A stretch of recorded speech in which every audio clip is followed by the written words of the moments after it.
Dando continuidade à nossa sessão, neste momento eu passo a palavra para relatar o conselheiro Rodrigo. Senhora presidente, senhoras conselheiras, senhores vice-conselheiros, doutora Estela, representando o Ministério Público. Presidente, eu trago para relatar uma devolução de vista. Na verdade, é o processo TC de número 8472/2023. São a prestação de contas de governo do senhor Jadson Lessa dos Santos, referente ao município de São Miguel dos Milagres, exercício financeiro de 2022.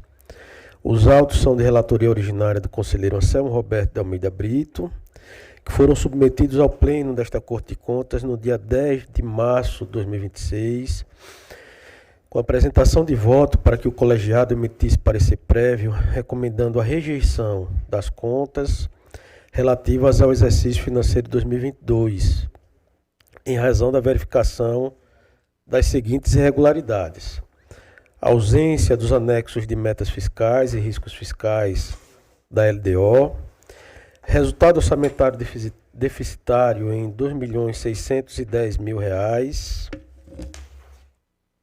abertura de créditos adicionais com indicação de excesso de arrecadação sem comprovação de efetiva disponibilidade financeira, aqui em afronta ao artigo 167.5 da Constituição da República e ao artigo 43 caput, parágrafo 3º da Lei 4.320/64.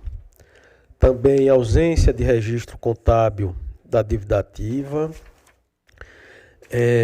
registro contábil inconsistente em conta do ativo com saldo negativo, descumprimento do percentual mínimo de aplicação de complementação do VAT em despesas de capital, com aplicação inferior ao mínimo de 15%, e repasse do 12º ao Poder Legislativo em valor inferior ao fixado na Lei Orçamentária Anual, ausência de documentação suficiente para comprovar os repasses mensais do 12º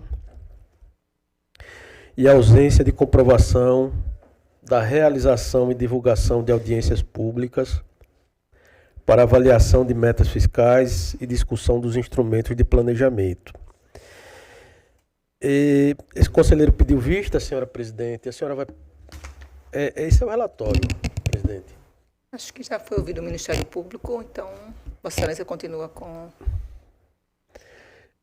Na essência, nós estamos acompanhando o voto do conselheiro Anselmo Brito, principalmente no que se refere ao descumprimento do percentual mínimo de aplicação da complementação do VAT em despesas de capital.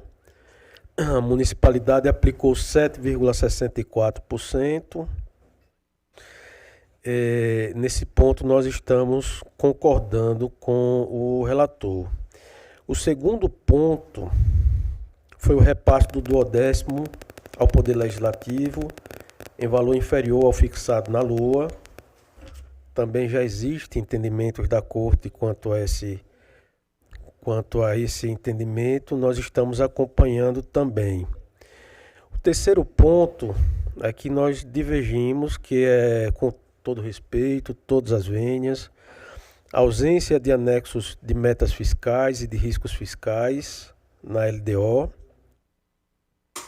e aqui em razão do permissivo do artigo 63 caput, combinado com o inciso 3º, que faculta para municípios com menos de 50 mil habitantes a elaboração do anexo de políticas fiscais do plano plurianual, o anexo de metas fiscais e o anexo de riscos fiscais da LDO. Como a municipalidade tem menos de 10 mil habitantes, nós não consideramos esse ponto para fins de rejeição. O seguinte são os demonstrativos contábeis fora do padrão e da ausência de comprovação da realização. Aqui também nós estamos divergindo e pedindo recomendação para que haja a permanente capacitação tanto do controle interno quanto do corpo técnico de contadores daquela municipalidade. O ponto subsequente é a ausência de comprovação da realização e divulgação de audiências públicas para avaliação de metas fiscais e discussão dos instrumentos de planejamento. Nesse caso específico, pelo fato da municipalidade ter menos de 10 mil habitantes, ela ficaria facultada de manter a divulgação obrigatória na internet de site, mantendo-se a obrigatoriedade apenas e tão somente da divulgação em tempo real de informações relativas à execução orçamentária e financeira, nos critérios e prazos previstos no artigo 73b da Lei de Responsabilidade Fiscal. O quinto ponto é a ausência de documentação suficiente para comprovar os repasses mensais do 12º, inclusive extratos bancários que demonstrem a tempestividade dos repasses. Esse ponto daqui, o gestor não foi citado para apresentar defesa. Nós entendemos que ficou prejudicado a análise por parte do tribunal. Com relação também ao resultado orçamentário deficitário no valor de R$ 2.610.000, aqui a gente também cita precedentes da Corte que permitem até 10% desse déficit orçamentário, de modo que nós estamos superando esse ponto. O único ponto, presidente, que eu fiquei em dúvida, mas mesmo assim eu trouxe o processo para a relatoria em razão dos prazos da lei orçamentária para a devolução de processo de vista, foi com relação à ausência de registro contábil da dívida ativa, bem como da depreciação, amortização e exaustão. E aqui a assessoria aponta que na resolução normativa, salvo engano, a 01/2016, ela não traz essa documentação como uma obrigatoriedade, mas os manuais de contabilidade trazem. E eu fiquei na dúvida em razão de existir essa necessidade, porém o Tribunal de Contas ele se satisfaz a partir de seu normativo com o encaminhamento de documentações das quais esse documento contábil não faz parte. Portanto, seria o único ponto que eu ficaria em dúvida.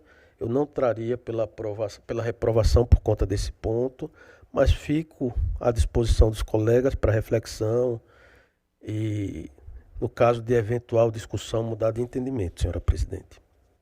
É como eu trago o meu voto.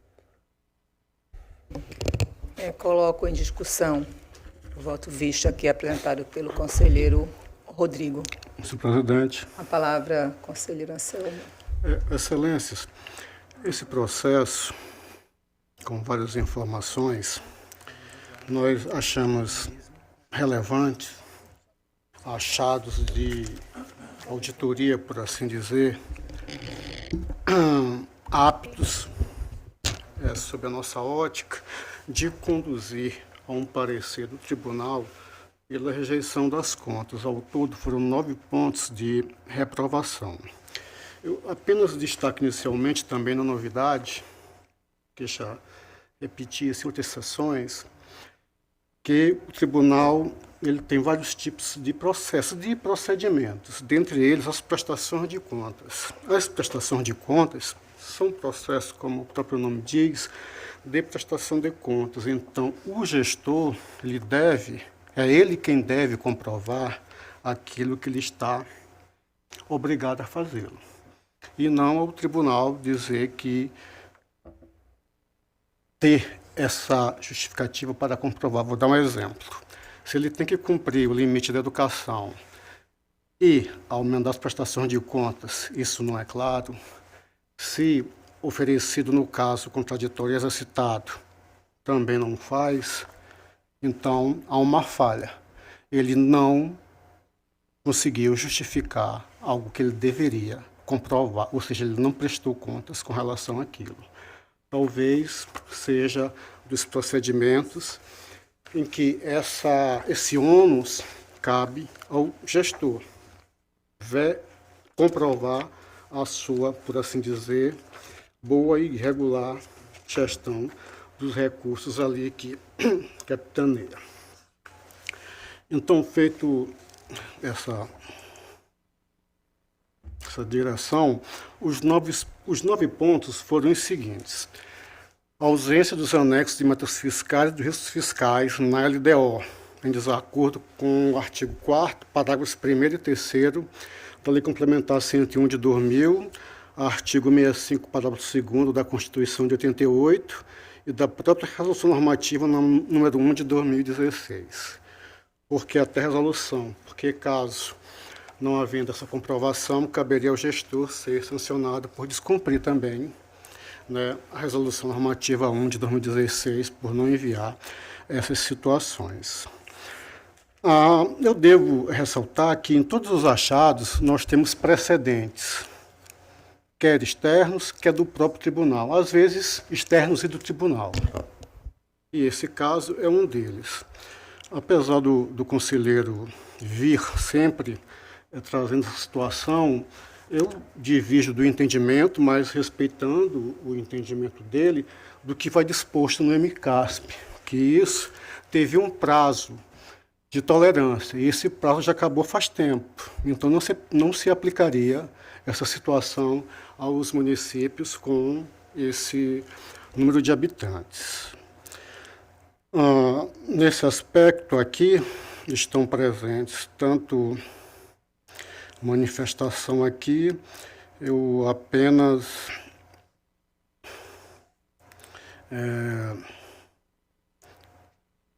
trago um precedente aqui do Tribunal de Contas de Rondônia, trago um também aqui desta casa, no processo 5085 de 2010, que foi no sentido de reprovar ou emissão de parecer prévio reprovando as contas em função dessa situação específica. É resultado orçamentário deficitário de cerca de R$ 2.600.000, divergência em relação ao déficit de R$ 56.000 registrados no réu do sexto bimestre, evidenciando inconsistência nas informações fiscais, apresentadas. Aqui também tem toda uma análise, eu não vou me ater porque eu já relatei, apenas vou citar aqui o que temos. Trazemos aqui também o precedente do Estado do Paraná a respeito, e também aqui nosso, na verdade, em processos 8498 de 2023 e no processo 8262 de 2023, com relação à divergência de valores constantes nos demonstrativos. E eu até queria que ficasse consignado em ata os números dos processos que eu venho aqui me referindo, especialmente os daqui do Tribunal de Contas, Caeté. Abertura de créditos adicionais com indicação do excesso de arrecadação sem comprovação da efetiva disponibilidade financeira, em afronta ao artigo 67, inciso 5º da CEF, da Constituição Federal da República de 88, e artigo 43, caput 3º do Estatuto do Orçamento Público Nacional, Lei 4320 de 64. E aqui trago mais uma vez precedente do Tribunal de Contas Alienígena, Minas Gerais, e também daqui, cito o processo 5494 de 2024. A ausência de registro contábil da dívida ativa, bem como da depreciação, amortização e exaustão, em desacordo com os artigos 48, parágrafo 2º e 50 da Lei Complementar e com as normas do próprio MCASP. Na verdade, nós temos normatização própria que obriga isso a idos, que isso seja demonstrado, como temos lastrado em outros processos em que são encontradas essas situações. Registro, descumprimento do percentual mínimo de aplicação do VAT, aqui eu não vou, mas temos jurisprudência, do Tribunal de Contas e essa é vasta. Assisto apenas os processos 8894 de 2023, 8262 de 2023, assim como no processo do Paraná 512 de 2023. Essa aqui o conselheiro, por memória, acaba concordando comigo a respeito. Tem um repasse de duodécimo legislativo em valor inferior fixado na lei orçamentária e ausência de documentação suficiente para comprar os repasses mensais de duodécimo, inclusive extratos bancários de março, maio e junho que demonstrassem a tempestividade dos repasses. Eu insisto no achado em que verificamos pelas informações aqui que eu trouxe no voto originário. E aqui eu trago 2 processos aqui do tribunal que albergam essa situação tendente à reprovação das contas ou parecer com essa administração de reprovação das contas. São os processos 8413 de 2023 e processo 8019 de 2023. A ausência de comprovação de realização e divulgação de audiências públicas para avaliação das metas fiscais e discussão dos instrumentos de planejamento em afronta à própria lei complementar, a lei da informação, inclusive ao Estatuto das Cidades, com suas naturais consequências. Aqui nós temos um precedente do Estado também do Paraná e temos o nosso no processo 7254 de 2024. Além, excelências, em relação a questões de não envio de documentações, a nossa ótica, no cumprimento da resolução interna de envio ao tribunal e outras questões relacionadas à responsabilidade fiscal que cabe ao tribunal processar e julgar a instauração dos devidos procedimentos de responsabilização. É só para contextualizar como foi o meu voto e, apesar de ter ouvido um relato do voto divergente, eu ainda insisto no nosso posicionamento, calcados nas informações por nós prestadas, com base em precedentes tranquilos da Corte a respeito. Continua em discussão. O processo será relatado. Encerramos a discussão. Passamos à votação. O voto da conselheira Renata. Acompanho o voto divergente. Conselheiro Bruno. Acompanho o voto vista também, senhor presidente. Como eu não estava presente na sessão onde o conselheiro Anselmo relatou, eu vou me abster de votar nesse momento. Então, já declaro aprovado o voto divergente do conselheiro Rodrigo. Conselheiro Rodrigo, continua com a palavra. Senhora presidente, sem mais processo. Então, conselheiro, por favor. Então, encerramos a ordem do dia. Passamos às explicações pessoais. Faculto a palavra, senhores conselheiros, senhoras conselheiras, membros do Ministério Público. Não havendo quem queira fazer uso da palavra, declaro encerrada a presente sessão, convocando-os para a próxima em horário regimental.